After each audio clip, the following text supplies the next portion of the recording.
HR manager, क्या आपके पास ऐसे राइट्स होते हैं कि आप जिसको चाहो उसको हायर कर सकते हो? पीपल थिंक कि एचआर का कॉल आने वाला है तो सिर्फ सैलरी डिस्कस होगी। नहीं, people who are sitting at technology architect and higher positions पे हैं, from the resume itself candidates get rejected and the volume is of 50 to 60% candidates reject होते हैं at resume level. Candidate needs to understand कि वो अगर एक setup लगाया है किसी कंपनी ने, so it is because of some or the other policy. That is why you have to go and sign इन।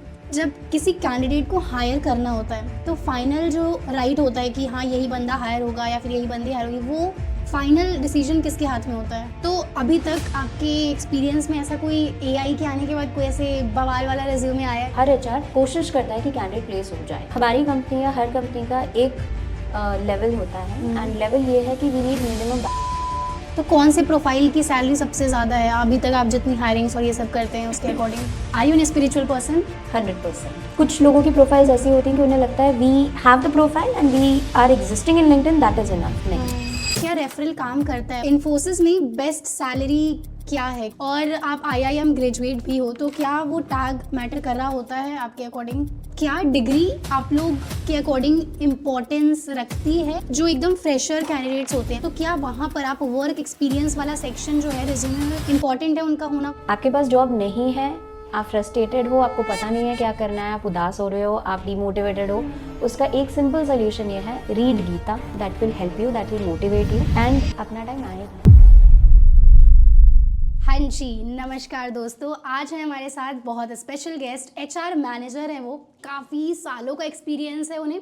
तो उनसे हम समझेंगे कि जॉब जब आप जाते हो, अप्लाई करते हो जॉब के लिए, इंटर्नशिप के लिए, तो क्या पूरा प्रोसेस होता है, और अगर मान लो आपको एचआर बनना है तो उसमें क्या सैलरीज होती हैं, क्या रोड मैप होता है, बहुत सारी चीज़ें समझ रहे होंगे हम।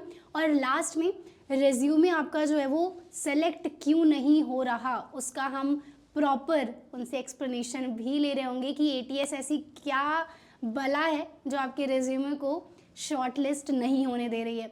तो बहुत बहुत स्वागत है आपका जूही जी हमारे पॉडकास्ट में। आप कैसे हैं? मैं बहुत अच्छी हूँ। हाँ जी, तो छोटा सा आप अपना इंट्रोडक्शन देना चाहेंगे हमारे ऑडियंस को? श्योर। सो मेरा नाम जूही है। मैं इस इंडस्ट्री में ऑलमोस्ट 14 ईयर्स से हूँ। आई एम ग्रेजुएट हूँ और करंटली इन्फोसिस में हूँ। Okay, IIM graduate, nice, awesome. काफ़ी लोग का ड्रीम होता है, तो उसके बारे में भी हम समझ रहे होंगे इनसे, कैसे एग्ज़ाम क्लियर करना है, कैसे एमबीए करना है और सारी चीज़ें। तो सबसे पहले एज एन एचआर मैनेजर, क्या आपके पास ऐसे राइट्स होते हैं कि आप जिसको चाहो उसको हायर कर सकते हो? To an extent yes, okay but that person needs to be technically sound.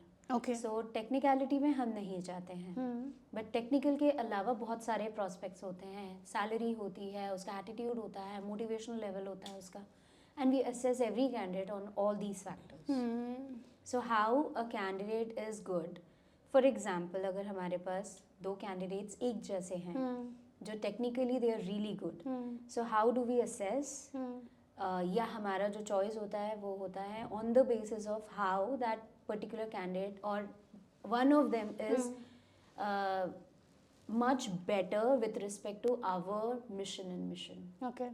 So vision, mission are very important, and how that person can help us in reaching those are pointers which our board of the directors have decided. So उसको help कर उसको कौन कैसे help कर सकता है? बिल्कुल बिल्कुल। सो एंड ऑफ कोर्स उसका एटीट्यूड क्या है, उसका मोटिवेशनल लेवल क्या है, और ऑर्गेनाइजेशन की कल्चर से मैच हो रहा है नहीं, मैच हो रहा है नहीं हो रहा है, बहुत ज़्यादा एरोगेंट तो नहीं है। So we need someone who is settle at the same time who can take a stand as well. So वो सारी चीज़ें हम लोग इंटरव्यू में असेस करते हैं। That is what is HR discussion is all about. People think कि HR का कॉल आने वाला है तो सिर्फ सैलरी डिस्कस होगी। नहीं, बट कुछ सेटअप ऑफ क्वेश्चंस होते हैं जो हम मॉडरेट, हम ये कह सकते हैं कि वो जो सेट ऑफ क्वेश्चंस जो होते हैं वो हम ऑल्टर करते रहते हैं। हर इंटरव्यू में सेम क्वेश्चन नहीं पूछते हैं, बट आंसर्स बहुत सारे वेराइटी में हमें मिलते हैं, एंड उसी के बेसिस पे we decide and we also recommend as well. So हम अगर दो कैंडिडेट सेम हैं तो हम बिजनेस को जाके बोलते भी हैं from our perspective, from our suggestion we want this candidate to be onboarded as compared to the other person, and we also do write business cases as well in certain scenarios. Right, ठीक है। तो मान लीजिए अगर audience में से कोई है वो एक, मान लीजिए आपके ऑर्गेनाइजेशन में ओपनिंग निकली है, राइट, उसमें वो जाकर अप्लाई करता है या करती है, तो अप्लाई करने से लेकर उसके शॉर्ट लिस्टिंग तक पूरा क्या प्रोसेस होता है? मतलब आप लोग कैसे कर रहे होते हो? इससे पहले का थोड़ा स्टेप भी आप समझाना कि मान लो कि आपके ऑर्गेनाइजेशन में कोई वैकेंसी है, सॉफ्टवेयर इंजीनियर की ओपनिंग निकली है, तो आप क्या करोगे हायर करने के लिए? कहाँ कहाँ पे आप जाकर पोस्ट करोगे या फिर क्या प्रोसेस होता है? सो दो तरीके से हायरिंग होती है। एक हायरिंग ऐसी होती है कि जहाँ पर हमारा जो जॉब बोर्ड है, या हम ये कहें जो हमारा जो करियर पोर्टल है, हमारे एटीएस पे कोई भी जॉब पोस्ट होगी तो across all the job boards जो हमारे साथ टाइड अप हैं वहाँ पर हमारी जॉब दिखती है। अच्छा, and candidate can easily apply. कहाँ पे टाइड अप है आप लोग का? लिंक्डइन हो गया, नौकरी हो गया, मॉन्स्टर हो गया, करियर बिल्डर। तो ऑटोमेटिकली आप एक जगह ओके। सो हमारा काम सिर्फ इतना होता है कि जेडी हमने अपने यहाँ पे अपलोड कराया एंड वो अपलोड होने के बाद वो सब जगह रिफ्लेक्ट होगा, okay. And candidate can apply from anywhere across the world. But problem क्या आती है, जो रिजेक्शन शुरू होते हैं वो कैसे होते हैं कि फॉर्मेटिंग नहीं है, रेज्यूमे फिट नहीं है, जावा की रिक्वायरमेंट है, डॉटनेट वाले रेज्यूमेज भी आ गए हैं, राइट, पर्टिकुलर रिक्वायरमेंट में एंगुलर या नोड का एक्सपीरियंस चाहिए, बट लोगों ने लिखा तो है experience, but when you go into the job description, that is the secret जो हर कैंडिडेट को नहीं पता होता है। वो क्या करते हैं, टेलर करने का रेज्यूमे आजकल नहीं चल रहा है, सब लोग कह रहे हैं, मैं भी कहती हूँ राइट, टेलर योर रेज्यूमे।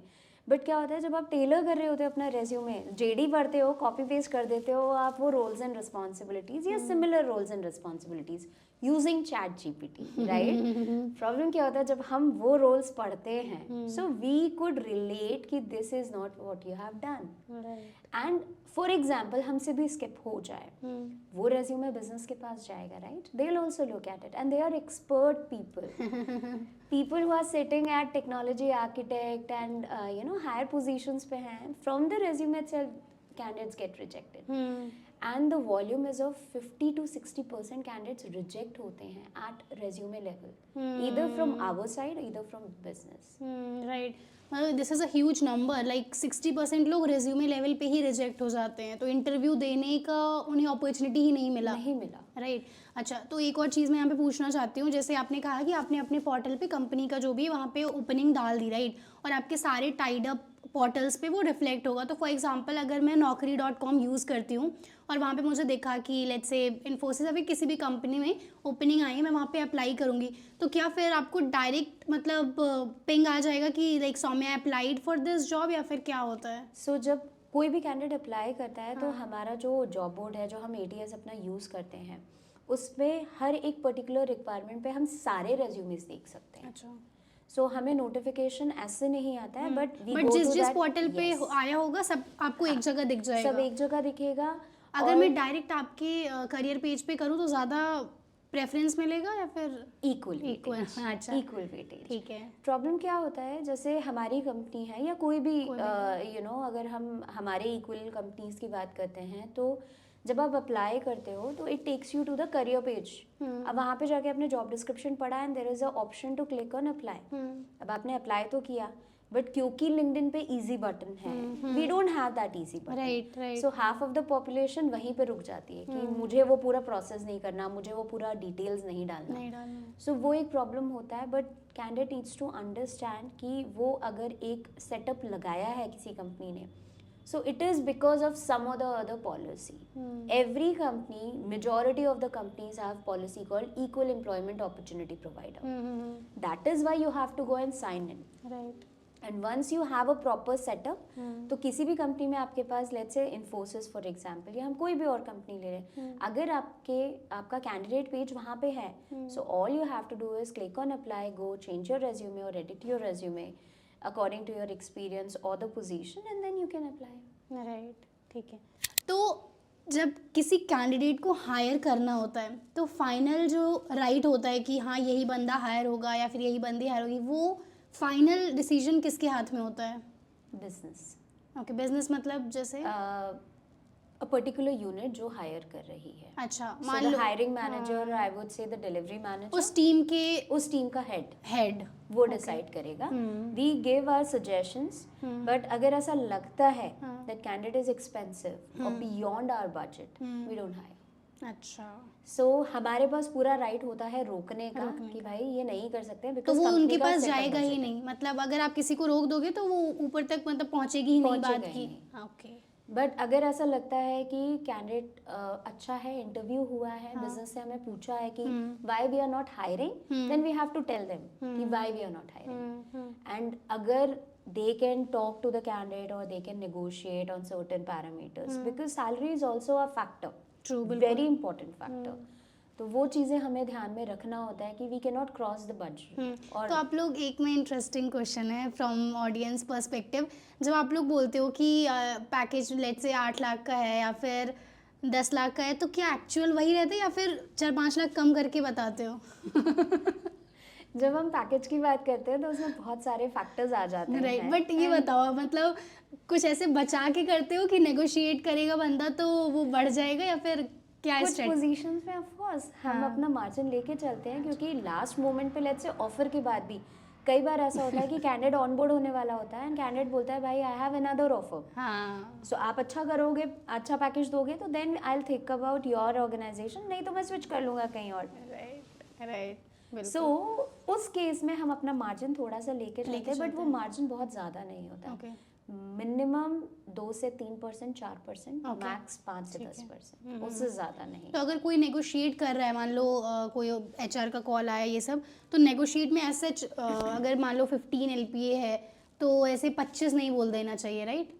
ठीक है. वो नहीं कर पाएंगे बिकॉज वो आपके हाथ में भी नहीं है. हमारे हाथ में भी नहीं है. एंड अगर हम प्रपोज कर भी देंगे ऊपर से रिजेक्ट हो जाएगा. हमारा सीएनबी टीम अप्रूव ही नहीं करेगा. ओके, कौन सी team? Sorry. Compensation and benefits अच्छा, टीम. ये हर ऑर्गेनाइजेशन में यही होता है? Most of the organizations have process होता है. आपने ऑफर अगर बनाया है, so it goes to 3-4 different layers of approval. Okay. And हर अप्रूवल का एक अपना कॉन्टेक्स्ट होता है, उसके बेसिस पे ही वो ऑफर अप्रूव होता है. समझे. And the last one is compensation team. So even if we want to approve a particular offer और we want to proceed, CNB team has a 100% right to reject that candidate. Okay.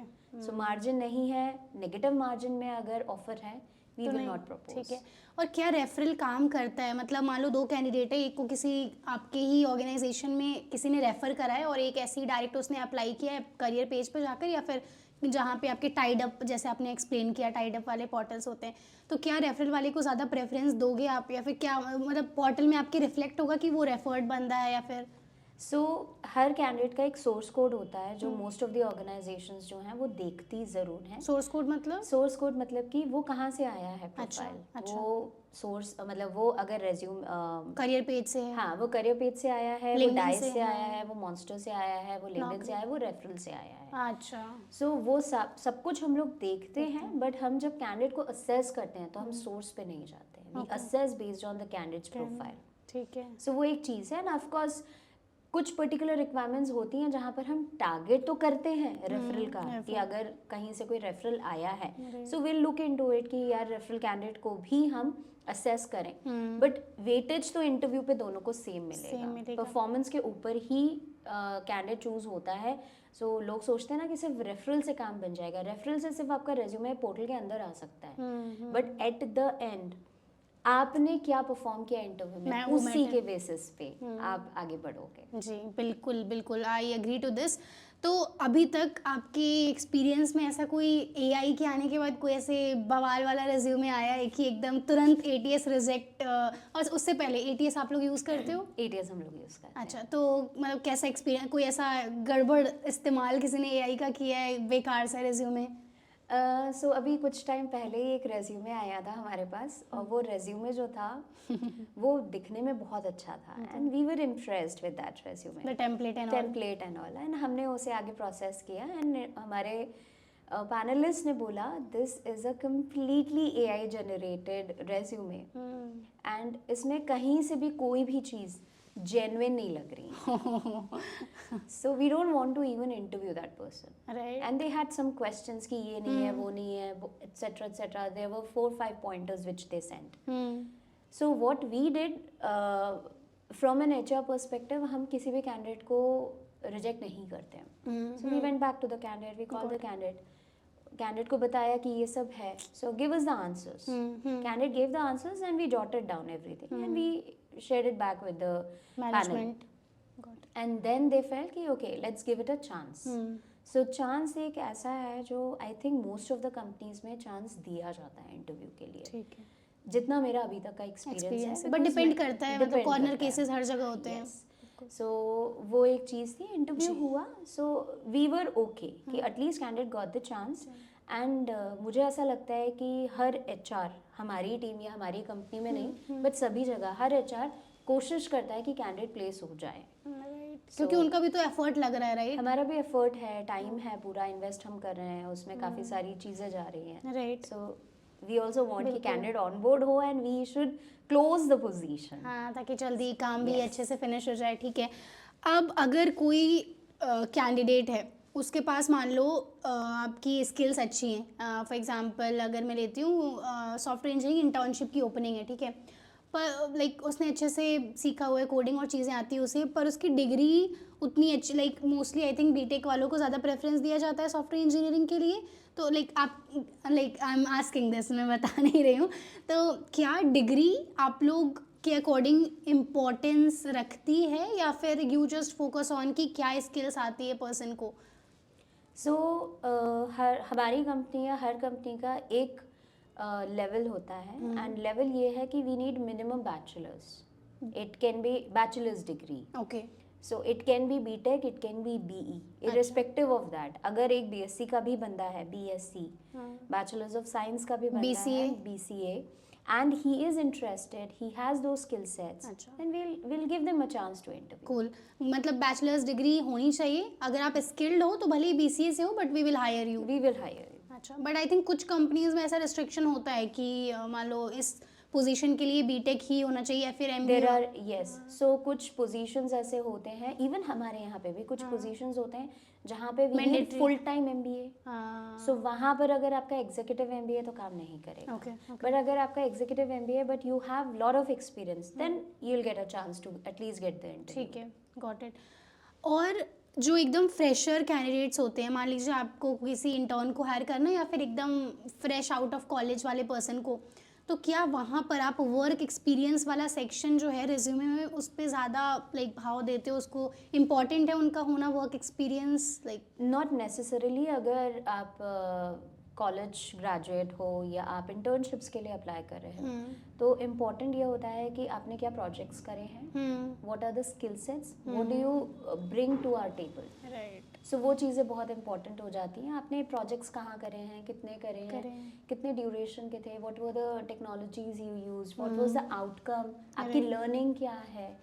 सो वो सारी चीज़ें जो है interview में पूछा जाता है कि you did 2 internships, now which one was better, why it was better, what was the outcome, what was your learning, what are your challenges, how did you overcome it. तो ये सारे क्वेश्चन सिर्फ इसीलिए पूछे जाते हैं टू अंडरस्टैंड एग्जैक्टली कि जो कैंडिडेट है उसका इंटेलेक्ट कैसा है and weather he is ready to get into a boat where you know it is going to get into storm.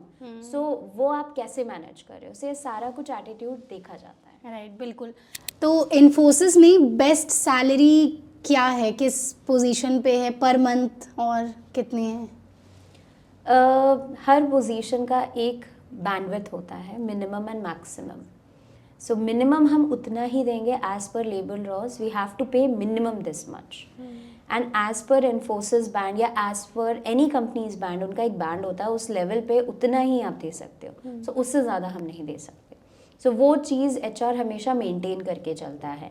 और अगर हमसे बाय मिस्टेक अगर हमसे वो स्किप भी हो जाए तो हमारा CNB टीम मिस नहीं करता है. ठीक है. तो कौन से प्रोफाइल की सैलरी सबसे ज़्यादा है अभी तक आप जितनी हायरिंग्स और ये सब करते हैं उसके अकॉर्डिंग?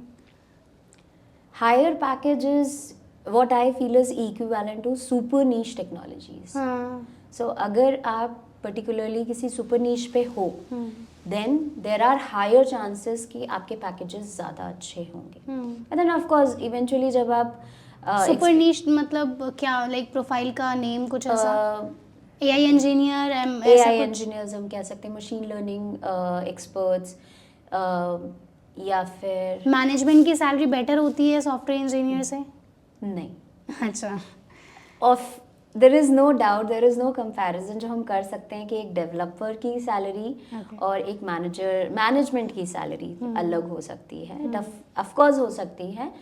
बट ऐसा डिपेंड हो सकता है कि हाँ। डेवलपर ज्यादा कमा रहा हो बैकएंड की टीम से। Right, सो वो चीज़ बहुत ऑफ कोर्स इट इज काफ़ी सारे फैक्टर्स पे डिपेंड करता है। बहुत मान लो सारे एक फ्रेश इंजीनियर को आप कंपेयर कर रहे हो बहुत एक्सपीरियंस्ड मैनेजर से, तो ऑब्वियसली मैनेजर की ज़्यादा होगी। पर let's say senior software engineer को कंपेयर कर रहे हो, कोई अभी एसोसिएट मैनेजर बना है तो राइट। ओके। एंड ये भी एक चीज़ बहुत मैटर करती है कि आपका इंटरनल ग्रोथ हुआ है या आपने बाहर से कंपनीज ज्वाइन करी हैं सौम्या। मतलब अच्छा, मतलब प्रमोशन हो कर हुआ है? आप इंटरनली मूव हो रहे हो, राइट? उसमें कम हाइक मिलता है? यस। अच्छा, और अगर कोई बाहर से आया है स्विच करके तो देयर उसका आर ज़्यादा? चांसेस कि जो बाहर से आया है एक्सटर्नल कैंडिडेट है तो उसका कॉम्पनसेशन ज़्यादा होगा। That is one of the factors कि ये कहा जाता है कैंडिडेट को एक्सेप्ट नहीं किया जा रहा है टीम में।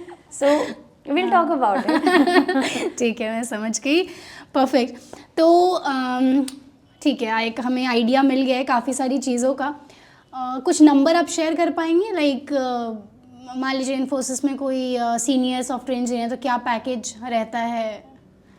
Depending upon geo, depending upon when I Location. say geo, it means depending upon country, depending upon your education. जियो मतलब जियोग्राफी है हाँ, ऑडियंस को। so आप किस कंट्री में हो, कौन सी लोकेशन पे हो, आपकी एजुकेशन क्या है, अच्छा। That also matter. सो एक IIT ग्रेजुएट होगा तो उसकी सैलरी और एक नॉर्मल बीटेक की सैलरी में there will be difference. Okay.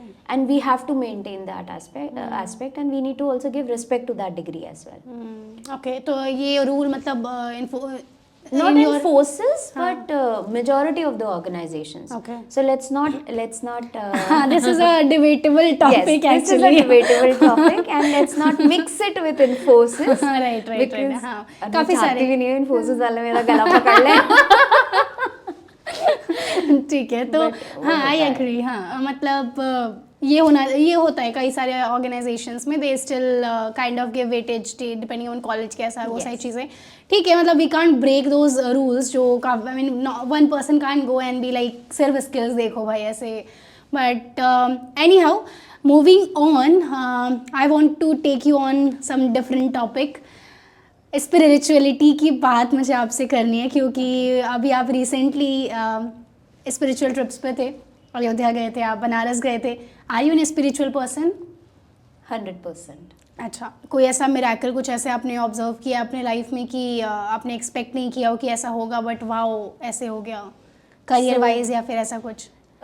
I think कि as I'm a firm believer of God, in God I should say, so मुझे ऐसा लगता है कि जहाँ पे मैं स्टक हो जाती हूँ ना, एक imaginary power आती है and they sort out my problems. So when we went to Ayodhya, हमारा VIP पास एक्सपायर हो गया था अच्छा। and we had to catch a train. हाँ। So and we had some, I think 2-3 hours ही थे हमारे पास मार्जिन में। अच्छा, मतलब 2-3 घंटे बाद ट्रेन थी? 2-3 घंटे बाद हमारी ट्रेन थी। Okay. And within an hour and half we were done with both the darshans, Ram ji के भी। So in the मैंने VIP लाइक एक्सपायर हो गया था तो कैसे किया फिर? बस कुछ एक ऐसा मिरेकल हुआ कि we wanted to go to that. कोई हेल्प करने आया? कोई हेल्प करने आया एंड उन्होंने सजेस्ट किया कि आप you anyways have to take the wheelchair option, so why don't you just go and check it out. And we were lucky, so क्योंकि मेरे पेरेंट्स थे एंड आई वाज एडमेंट कि मुझे उनको दर्शन कराने हैं। सो वो एक चीज़ होती है कि जहाँ चाह वहाँ रहा, जिद अगर आपकी है तो फिर तो हो जाते हैं, सॉल्व हो जाते हैं प्रॉब्लम्स। बिल्कुल बिल्कुल, ठीक है। और आप IIM ग्रेजुएट भी हो, तो क्या वो टैग मैटर कर रहा होता है आपके according? It's a good question.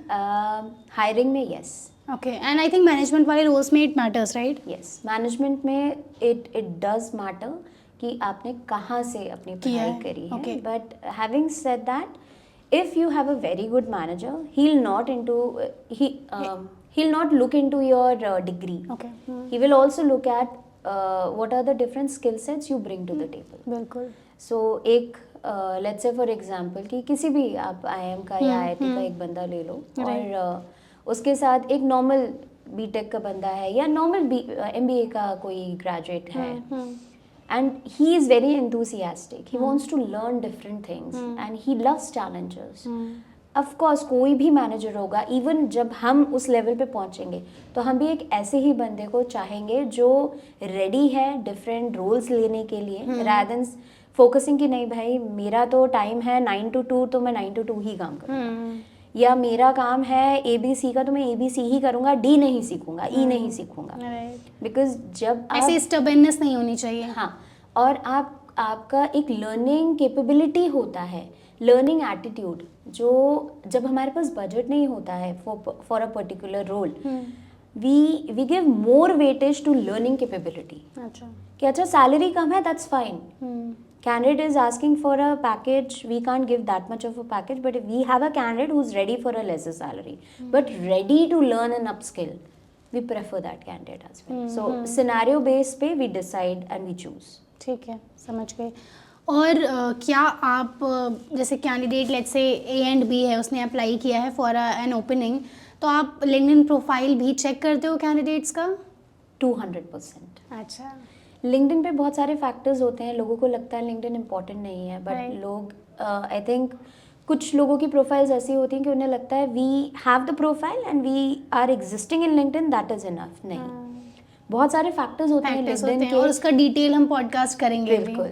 एक हम नेक्स्ट डिटेल आपके लिए वीडियो आ रहा होगा जिसमें पूरी हम लिंक्डइन को निचोड़ के बताएंगे कैसे आप उसका बेस्ट यूज़ कर सकते हो, तो उसे उसके लिए रखते हैं.